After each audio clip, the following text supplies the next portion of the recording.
no secret, I am not a rocket engineer, right? So I'm just throwing out some ideas on how I think SpaceX could improve Starship. After watching the launch, there are two things I noticed. One, that how the separation was supposed to happen was completely unintuitive to what I would analyze. You have all these Raptor engines. There's 32, I think they said, and some of them failed.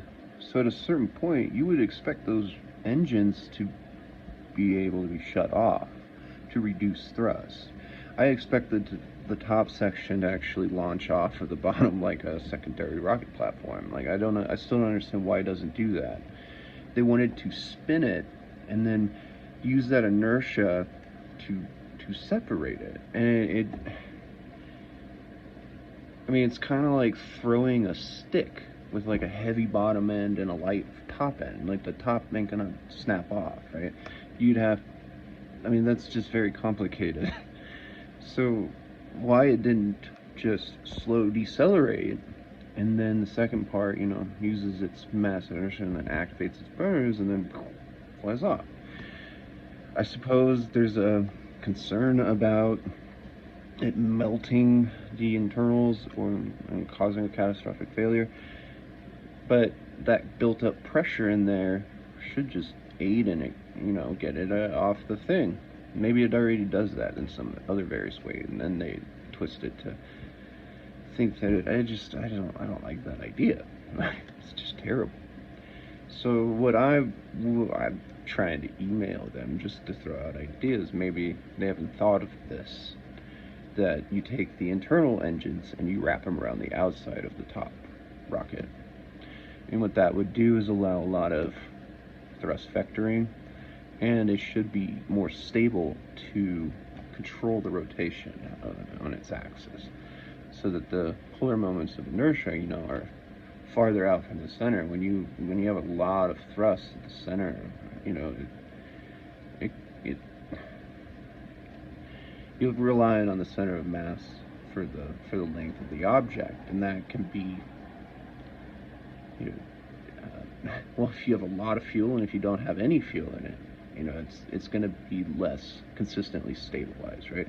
So if you were to wrap the engines around the top, especially if Starship fails to separate, you can activate those secondary burners on the top section and return the whole thing back down to Earth. And I was kind of shocked that they didn't have a failsafe like that. You're putting a lot of money into this stuff. You don't want to just go up and be like, yeah, it was a success, we blew it up. I was like, I knew that thing was gonna fucking explode. What a failure. Like, somebody needs to be honest. Everybody's cheering about it. Stop fucking cheering. That's not a step forward. That's saying, like, you're building your foundations on potential failures. No, you don't want to do that.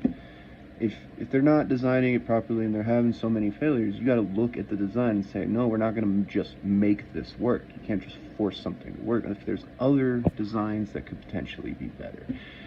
And as far as I know, they've never done any rockets where, there might be aerodynamic issues. I don't know. But as far as I can imagine, they want to make it as big as possible anyway. So you could, increase the width and then add inlets and outlets into the shell of that upper end, and then insulate all the insides and stuff, and then you could still do it like that if you wanted to, if there was an aerodynamic issue. But the whole thing, you want this to be reusable too. And if you shoot an arrow up and you put a parachute on it, the arrowhead ain't gonna flip over, right? So it's the same sort of concept. You have that thrust at the top end, and that's just gonna bring it like a parachute right back down. And you could even lightly thrust vector. You can even do that by shutting engines on and off. I don't know if they can actually do that. Shutting them on and off, that's supposed to be like really advanced or something, right? I'm not a rocket engineer, so I just understand the basics here, the physics. But so anybody who watches this video, you know, if you can get the information to them. I can't find their email online anymore. 'Cause I used to email them when I was drunk. I'd get really feel like I got a great idea. I'm gonna email NASA tonight and make a fool out of myself. But some of them got through. And there's some things, but other than that, that's pretty much it. What I wanted to talk about. It allows for more engines too at the top section.